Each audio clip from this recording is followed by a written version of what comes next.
Olá, Olá, oi olá. Sidney, sua bênção. Jango abençoe a bênção. Como o senhor está, apesar do Brasil? Olha, resistindo, não é? Resistindo bravamente. Estamos mais acostumados, não é? Mais acostumados a resistir. Eu tenho dito o seguinte: tem sido especialmente doloroso para nós, não é? Pretos e pretas, porque nós estamos sendo forçados a revisitar um lugar de muita dor, que é o racismo, não é? O racismo é um lugar de muita dor. Então, eu confesso que também tem sido, embora uma luta necessária, não é? Tem sido igualmente dolorosa essa revisita, não é? Que inclusive a coleção Feminismos Plurais faz desde a sua origem, e você também, não é?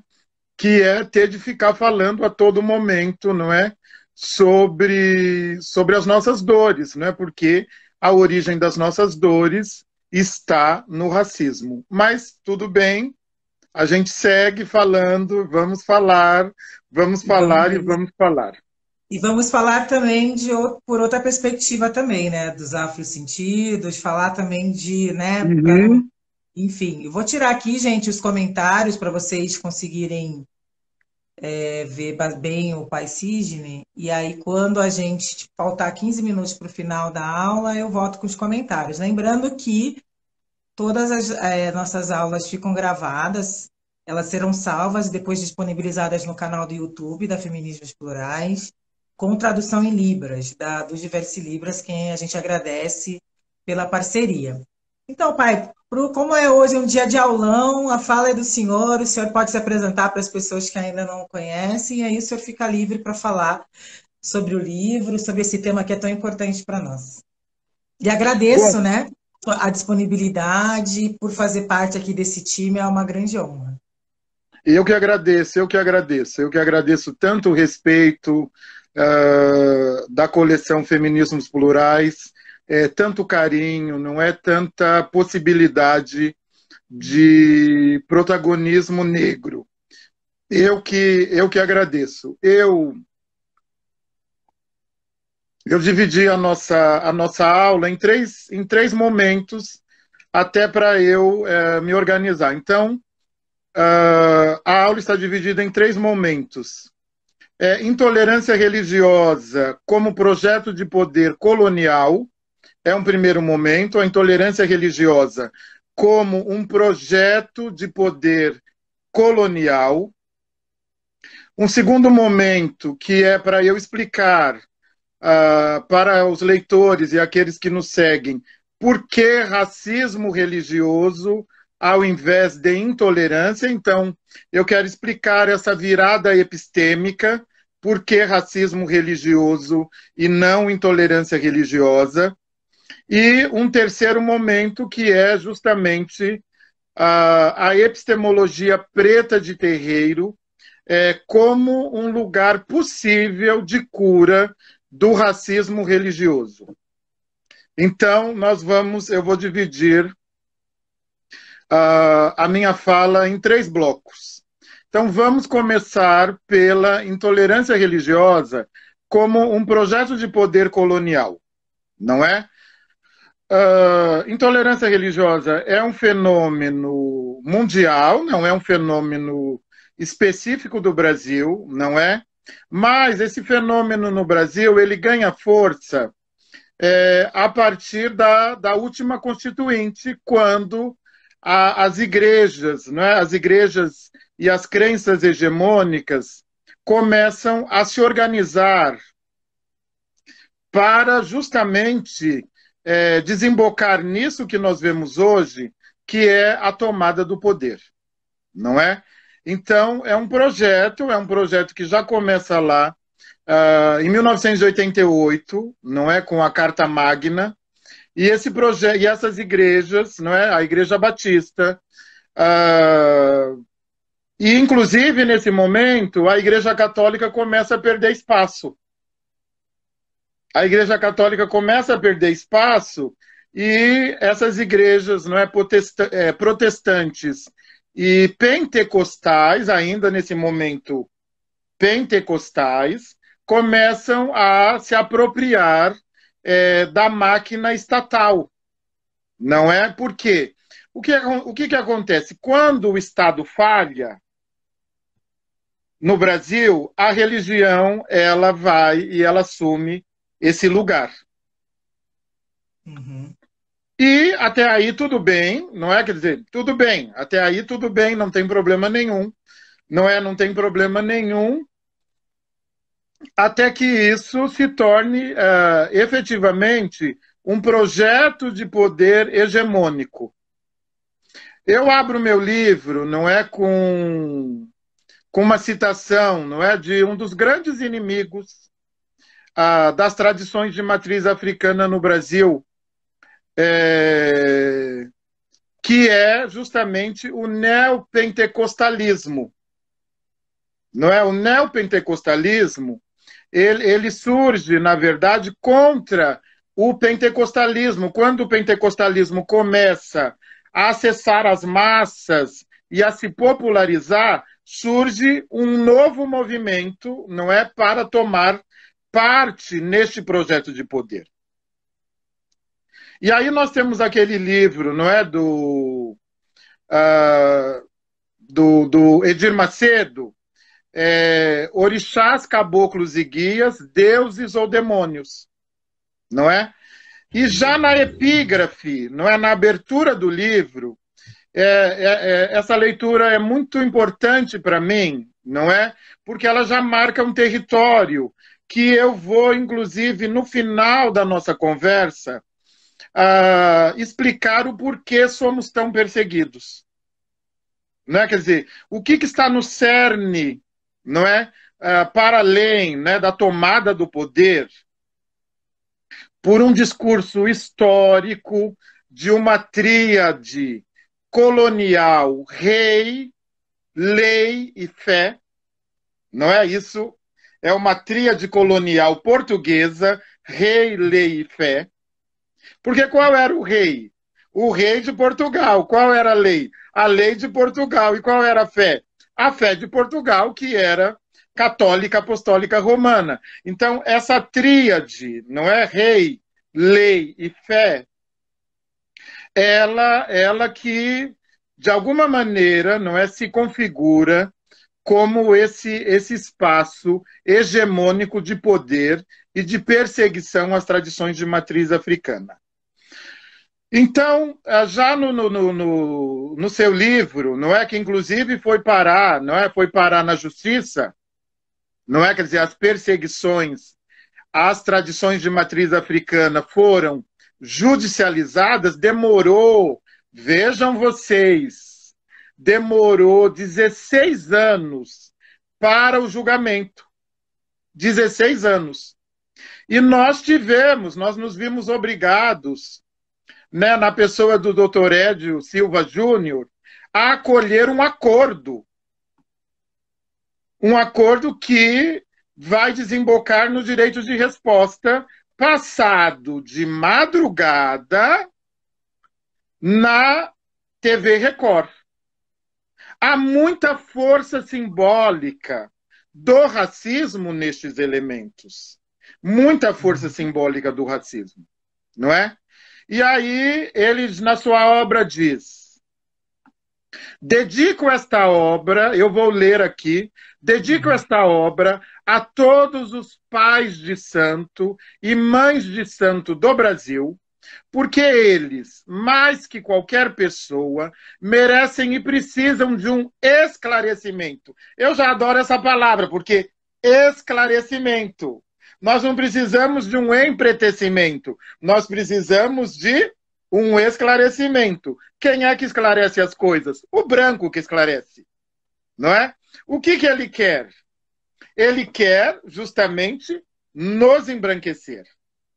São sacerdotes de cultos como Umbanda, Quimbanda e Candomblé, os quais estão, na maioria dos casos, bem intencionados.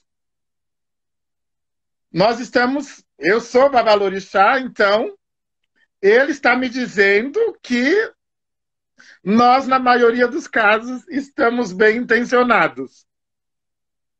É uma citação do livro, isso é público, não é? Não há problema algum. Está citado no livro dele. E poderão usar seus dons de liderança ou de sacerdócio corretamente, se forem instruídos.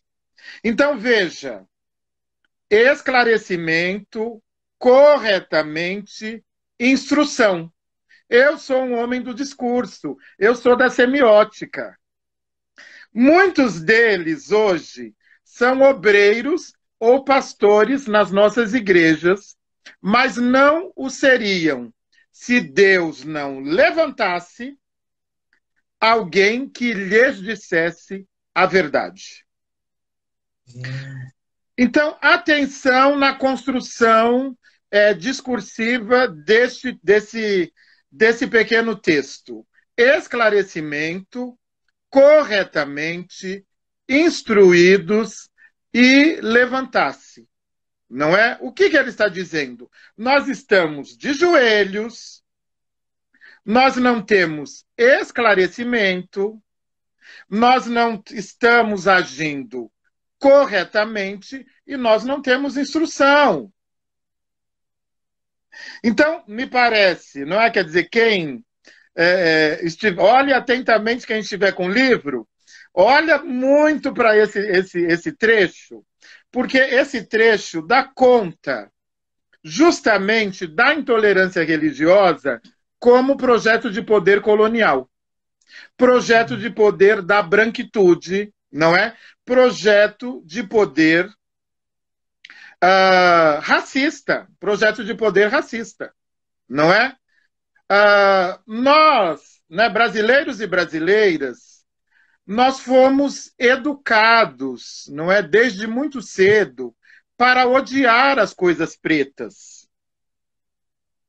Desde cedo, nós somos educados para temer e odiar as coisas pretas, inclusive os nossos irmãos pretos, cristãos. Não é? Ninguém está imune a esta engrenagem poderosa do capitalismo. Ninguém está imune a esta engrenagem poderosa, como você diz nas suas obras, não é? Como está no racismo estrutural. Ninguém está imune, não é?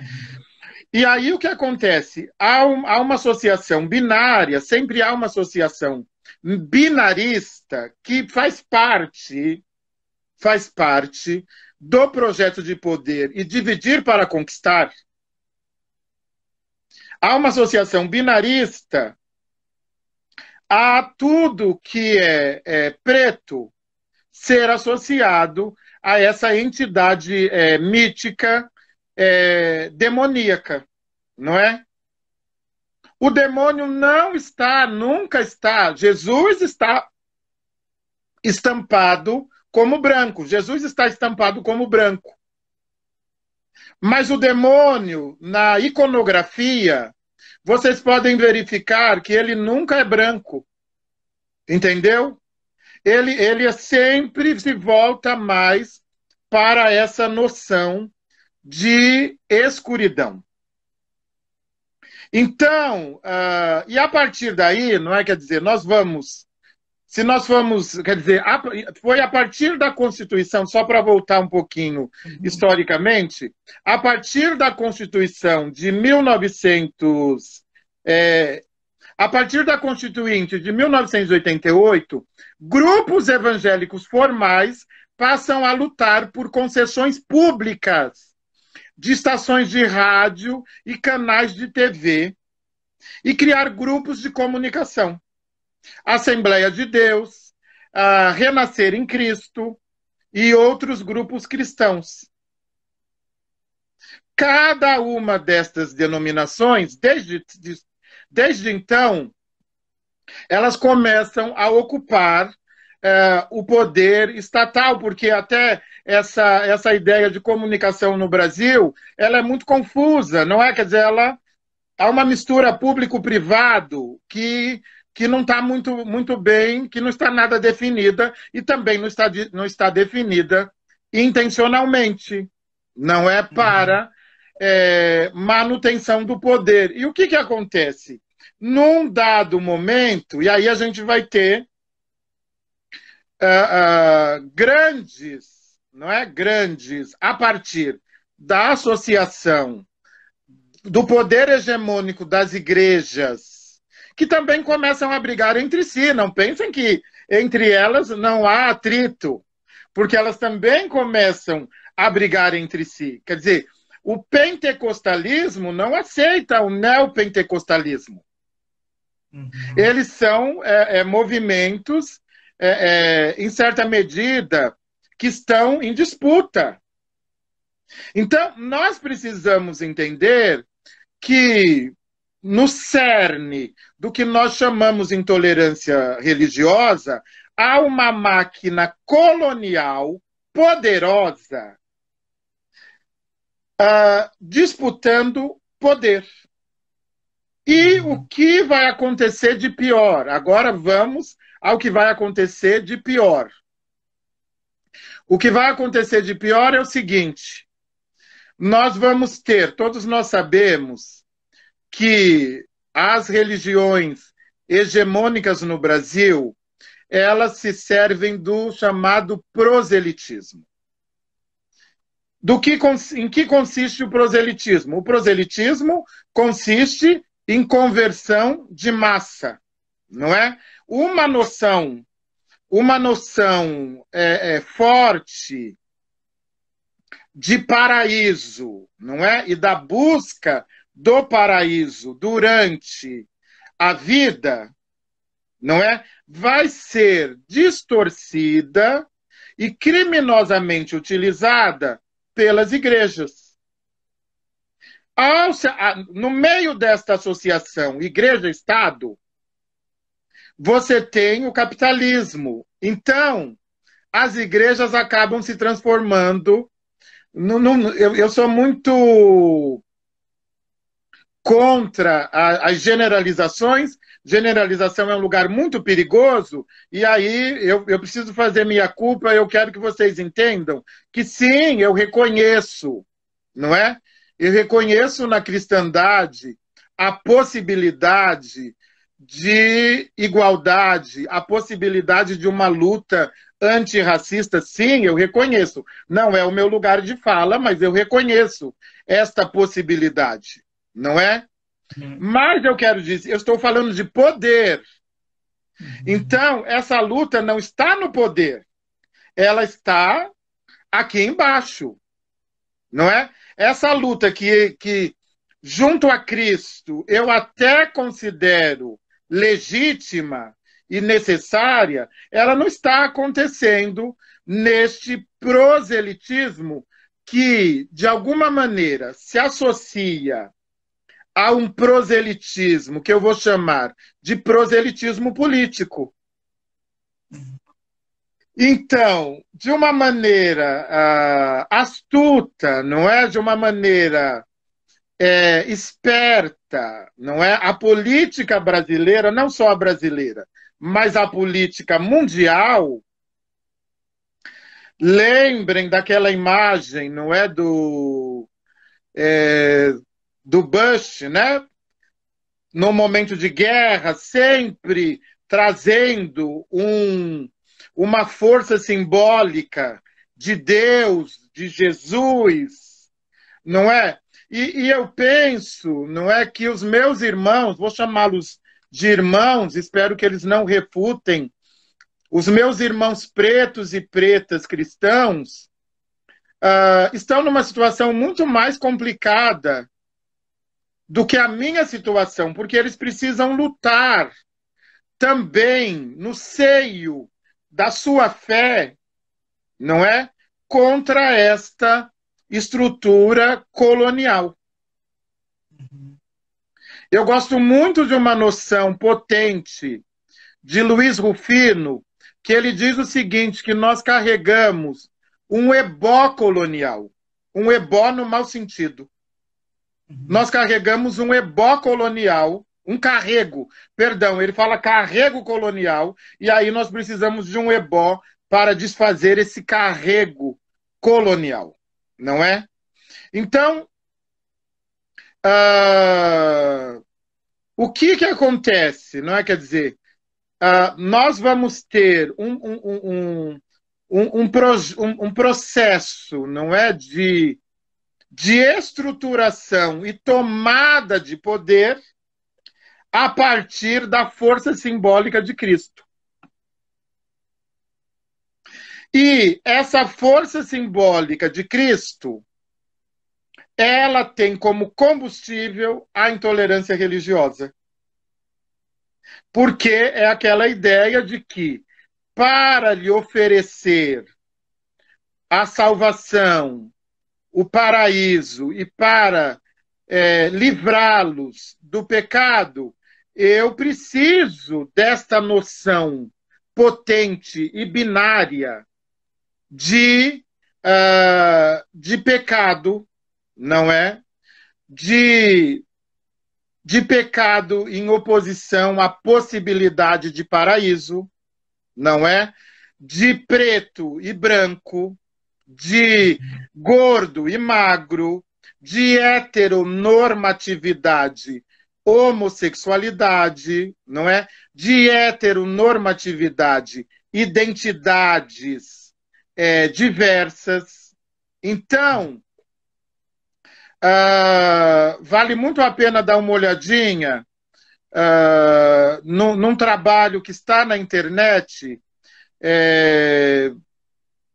da Igreja Católica, da CNN, e que dá uma olhada no mundo, e ela vai categorizando os movimentos de intolerância religiosa pelo mundo. E não é difícil observar a relação estreita entre um governo autoritário, não é, e absoluto, e a imposição de crenças únicas. Então, eu vou caminhando para o meu primeiro bloco, do que se trata a intolerância religiosa? Trata-se de um movimento de tomada e manutenção de poder. É disso que se trata a intolerância religiosa. E agora eu vou para o segundo momento, que é a virada epistêmica, trazendo para o Brasil. Então eu vou fazer uma virada epistêmica da noção de intolerância religiosa para uma noção de racismo religioso. Por que que agora as pessoas me perguntam, não é? Depois do intolerância religiosa, chegam 300 mil. Olha, Djamila, eu entendo. Depois da intolerância, chegam 300 mil mensagens por dia. Eu imagino. De todo tipo, de toda sorte. E eu fico perdido, porque, né, as pessoas... Que bom, né? Elas querem conversar sobre o assunto, mas, enfim, as demandas são diversas. Mas as pessoas têm me perguntado, sobretudo, por que eu quero uma categoria sociológica, cultural, semântica, específica para o povo preto. E eu já tenho um texto, recorte e cola. Por que que nós não podemos? Pronto, é só essa resposta que eu dou. Por quê? Por que que você está perguntando isso? Por que que eu não posso, se eu que sofro na condição de babalorixá o racismo religioso, por que que eu não posso dar nome ao meu sofrimento? Por que que você, branco, que tem que dar o nome para o meu sofrimento? Não é? Já há um indício aí muito forte de racismo. Não é porque, além de tudo, vocês querem dar nome para tudo. Não. Eu sou babalorixá, Eu me iniciei aos 16 anos, eu sou filho de uma Yalorixá. Aqui em casa, os pretos e pretas se iniciam com 3 anos de idade. Eu fui para a escola de Quelê, eu que fiquei careca, o sangue do bode correu o meu corpo nu, e agora você que quer me dizer como é que eu vou chamar a minha dor? Não, você não vai me dizer. Você não tem legitimidade para dizer como é que eu vou, na posição, sim, de cientista e pesquisador, dizer o nome da minha dor. E é racismo religioso. Então, aí vamos à virada epistêmica. Ora, se nós vamos olhar os dados, então vamos olhar os dados do Disque 100, não é que da extinta Secretaria de Direitos Humanos, não é que não tem mais Disque 100, parou mais ou menos, foi mirrando, setembro, já, agosto, setembro, já o Disque 100 acabou, porque no Brasil, né, segundo o atual portador da caneta presidencial, somos todos iguais, aqui não tem, a religião do Brasil só tem uma religião do Brasil, enfim, todas essas coisas que vocês estão acostumados a saber, não é? Então, o que acontece? Porque também não faço a adoção dessa virada epistêmica assim, porque eu decidi, não é? Quer dizer, Francis Fanon nos ensina, Grada Quilomba nos ensina, Djamila nos ensina, Silvio de Almeida nos ensina, não é? Que esse racismo religioso, ele ultrapassa, ele atravessa a noção, inclusive, de corpo negro. Então, ele atravessa a noção de corpo negro, não é? Uhum. Ele vai até as origens. O racismo religioso, ele incide sobre o que há mais caro para uma existência, para o que eu chamo de memória existencial, não é? Desculpa apontar, pai, até porque pessoas brancas, quando estão com símbolos, né, às vezes da religião afro, são atacadas, né? Não porque são brancas, mas porque Exatamente. estão utilizando os símbolos de uma religião negra, né? Elas são atacadas porque estão associadas a nós, a nossa história, a nossa origem, exatamente. Não é? Então, as pessoas, por que racismo recreativo? Por que precisa de tanta subcategoria? Ora, precisa de subcategoria porque esta engrenagem poderosa do capitalismo, chamada racismo, possui dentes diferentes, como uma engrenagem. E o conjunto de dentes é o que faz o racismo como um todo, o racismo estrutural. Então, também por isso que nós precisamos dar nome a cada dentinho desta engrenagem. Estão visualizando a metáfora? Então, o racismo religioso, ele vai operar, não é, sobre a origem do rito. Ele vai operar sobre o rito, ele vai operar sobre as cores. De verdade, ele opera sobre a possibilidade de existência de uma África no Brasil. E todo mundo sabe, né, todos nós sabemos, o que o mundo pensa do continente africano. Então, a possibilidade, não é, de um quilombo, a possibilidade de um espaço preto, não é?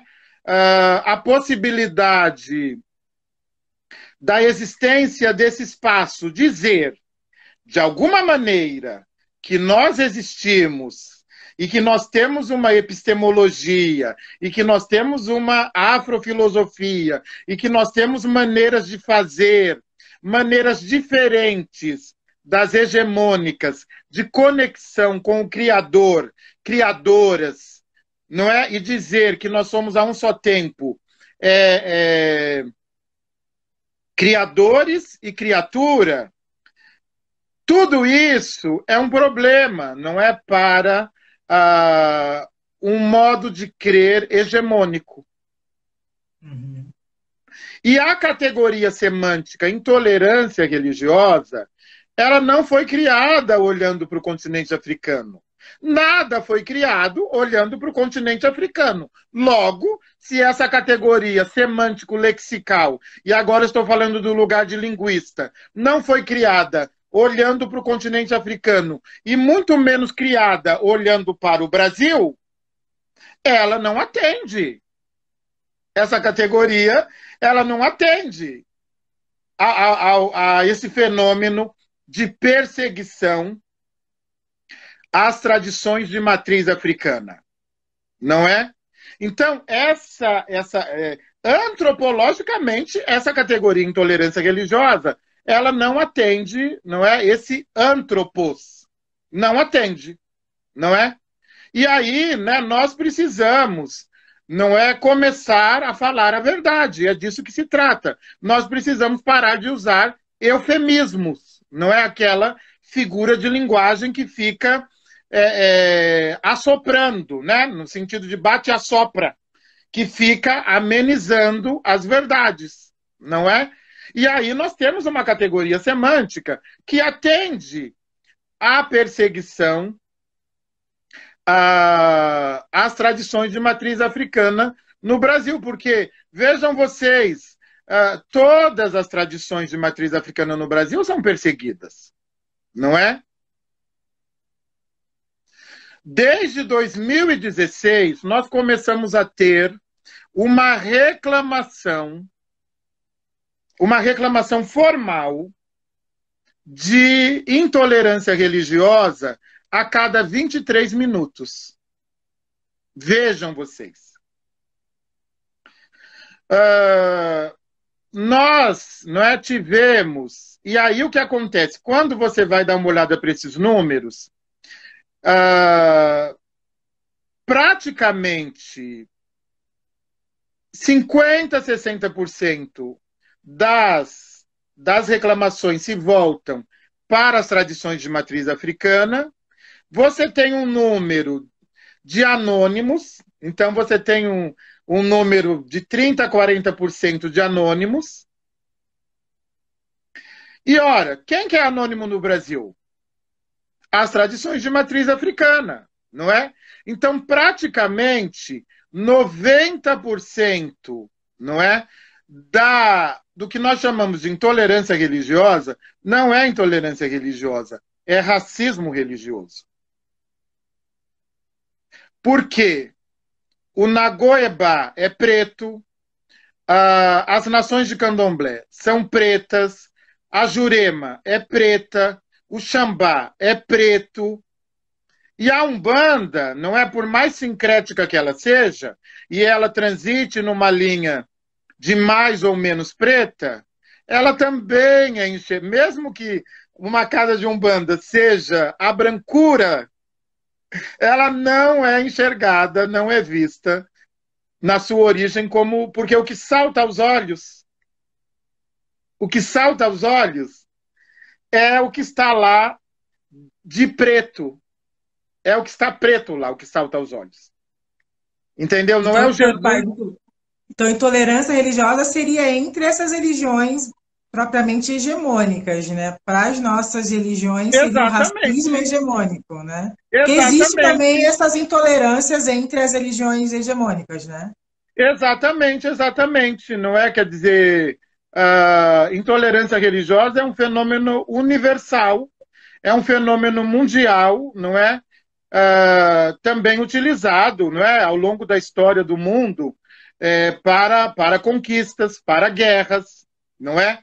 Para todas as formas, né, históricas de atrocidades que nós vemos durante a história mundial. Mas, no caso do Brasil, não é?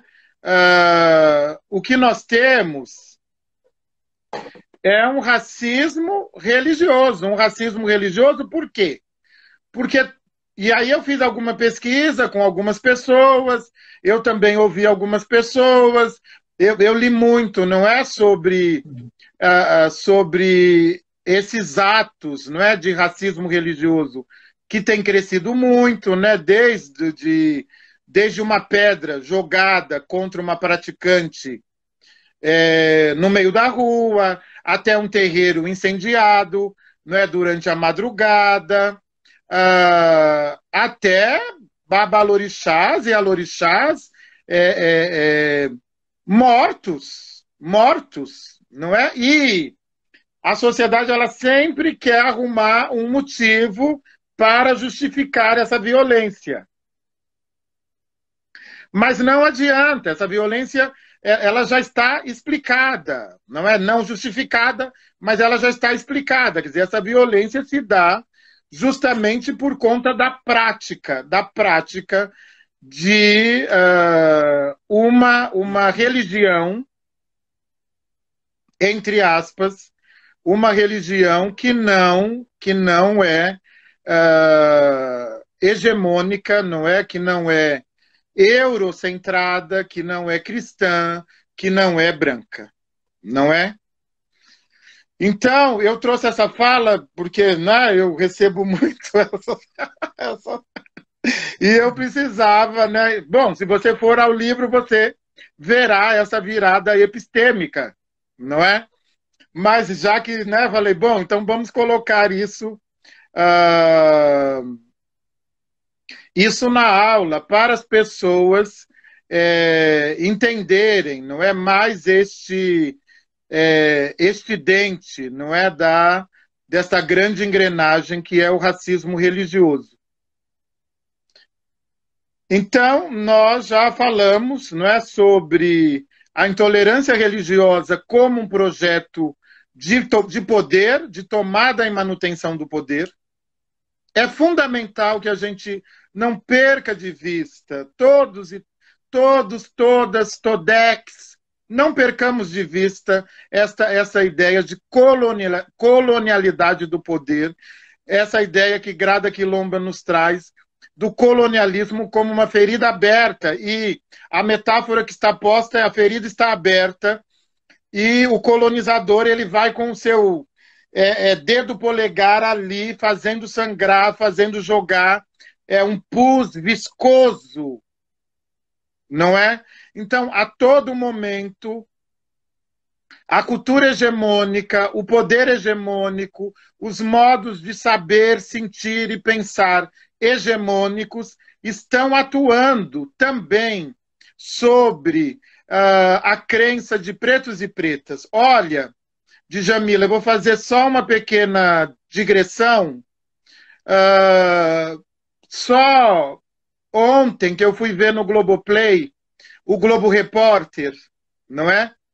E é a segunda mulher que nós vemos na televisão, na grande mídia. A segunda. Você é a primeira. E a segunda, a Flávia, economista, comentarista de economia, assumindo ser de candomblé.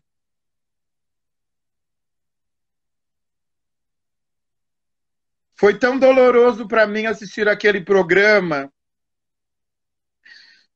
Foi tão doloroso do mesmo modo quando eu li a Memórias da Plantação, quando eu li Condenados da Terra. É tão doloroso revisitar esse lugar criminoso que é o racismo. Tão doloroso. Não é? Quer dizer, revisitar o racismo para nós é tão doloroso, porque o racismo é um lugar traumático. As pessoas elas querem negar o que nos há de mais caro, a nossa crença. Crença tem a ver com autocrença, com crer no mundo, com crer no outro. Não é? Quer dizer, isso é um crime imensurável, imensurável. Só ontem que eu me lembro da minha geração, a segunda mulher que eu vi, negra, podendo assumir, quer dizer, não sei se pode, mas rompendo com as amarras do colonialismo. A primeira você, e ontem eu pude. As outras não sei a religiosidade delas, mas aí nós vimos Flávia se posicionando efetivamente como candomblessista.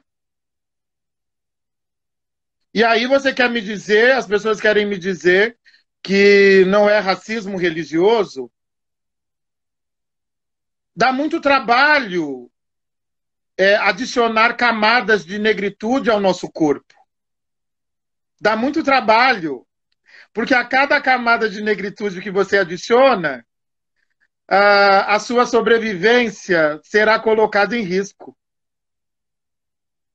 Então não é exercício fácil adicionar camadas camadas pretas de negritude, de empretecimento à nossa existência. Não é um exercício fácil, e nesse sentido eu compreendo quem está na igreja. Eu compreendo, não pensem que vocês não têm a minha compreensão. Vocês têm a minha compreensão. Eu entendo, é muito difícil aceitar camadas de denegrecimento, de empretecimento. Olha, só ontem, eu tenho 52 anos de idade, ontem a segunda mulher que eu pude ver falando abertamente num canal que nós sabemos, não é, do que se trata, sobre a sua pertença negra. Né? Ela adicionou publicamente, como você sempre faz, uma camada de enegrecimento. E aí a gente vai para o terceiro bloco, que é o bloco que eu mais gosto, que é o bloco da epistemologia preta de terreiro, talvez como uma possibilidade de cura contra o racismo religioso. Essa epistemologia, ela é mais do que uma epistemologia, ela é um ebó epistemológico contra o carrego colonial, não é? E aí vocês vão perceber que esse terceiro bloco ele vai se colar como antítese ao texto de abertura dessa aula. Uhum. Porque o que acontece? Se lá falou em esclarecimento, aqui a gente vai falar de empretecimento. Se lá falou de corretamente, aqui não precisa ter corretamente. Se lá falou em instrução, não é? Aqui a gente fala em afrofilosofia, a gente fala em cosmopercepção, nós falamos em cosmosentidos. Então, essa epistemologia que eu chamo de terreiro, ela é uma antítese ao discurso daquele que quer nos dizimar. O que acontece? A nossa epistemologia como cura, ela é uma epistemologia da encruzilhada. E que lugar é esse, a encruzilhada, só para começar? Encruzilhada é um lugar de entradas e saídas, é um lugar de convergências e divergências, é um lugar de multiplicidade, porque a encruzilhada, ela é o quê? No mínimo, ela precisa ter um encontro de 3 estradas diferentes. E a nossa sociedade, ela é uma sociedade de uma estrada única. Quando eu decidi não fazer concurso depois de doutor para uma universidade pública, eu fiz alguns e fui reprovado, e depois eu falei, tá tudo bem.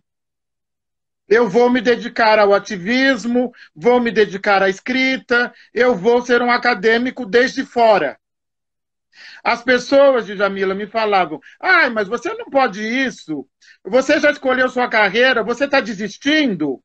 Então, é a mentalidade colonial, entendeu? Que ela é muito presa e ela é feita de rota única, de único caminho. Na cabeça deles, só tinha aquele caminho, mestrado, doutorado, universidade pública, funcionário público e ponto. Não, na minha cabeça, eu sou professor, eu sou doutor, eu sou professor e doutor, e babalorixá, e escritor, e ativista. Então, o E mora no centro da encruzilhada. O E, conjunção aditiva.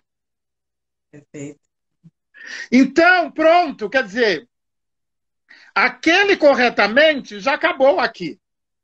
Porque o corretamente preto, ele é feito de multiplicidade. Eu tenho dito aos meus irmãos, eu tenho amigos pastores, judaico-cristãos, enfim, eu tenho amigos progressistas nas mais diversas religiões. E eu digo a eles, eu falo, olha, se não fosse por causa do racismo religioso, o candomblé não me impedia de abrir uma igreja. Porque eu poderia ser de candomblé e pastor protestante. O problema são eles, o problema não é a nossa epistemologia. Em momento algum, essa encruzilhada epistêmica, ela quer negar a existência de Buda, de Hare Krishna, de Jesus. Nós não precisamos negar a existência das outras divindades míticas, hegemônicas. Eles é que precisam negar a nossa existência. Não é? Olha que repotencialização epistêmica. Eu poderia ter uma igreja, eu ia ficar rico. Rica!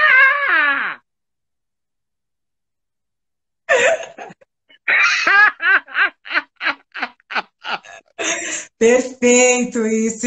E, pai, acho que como a gente está se caminhando para o final, infelizmente, está uma aula maravilhosa. Falando nisso, essa multiplicidade, queria que você desse um recado para os nossos também, para não reproduzir essa lógica, né? Que às vezes também fica com esse modo de, o modo de ser é esse, o candomblé certo é esse. A gente não pode reproduzir essas lógicas dentro de uma epistemologia que nega isso, né? Exato, exato. Né? Quer dizer, essa necessidade de ficar se encaixando numa caixinha colonial. Não tem caixa para nós, tem várias gavetas. Ai, amei. Não tem, nós não podemos criminalizar os nossos. Então, não tem. Quer dizer, isso é um pouco o poder, né? Quer dizer, o poder do racismo, ele vai nos embranquecendo de tal maneira que a gente começa a pensar como o colonizador. É um exercício, né? Quer dizer, é um exercício, você sabe disso, né? Quer dizer, a níveis de decolonialidade, e é um exercício gigantesco, mas a gente precisa se voltar para Exu para fazer isso. Nós precisamos... porque é o seguinte, o dogma é cobertor quentinho. O dogma é um lugar muito aconchegante. Então não é difícil você se cobrir e falar, não, aqui eu estou quentinho, isso aqui é o certo. Se vier uma brisazinha, você já fala, não, essa brisa não pode vir.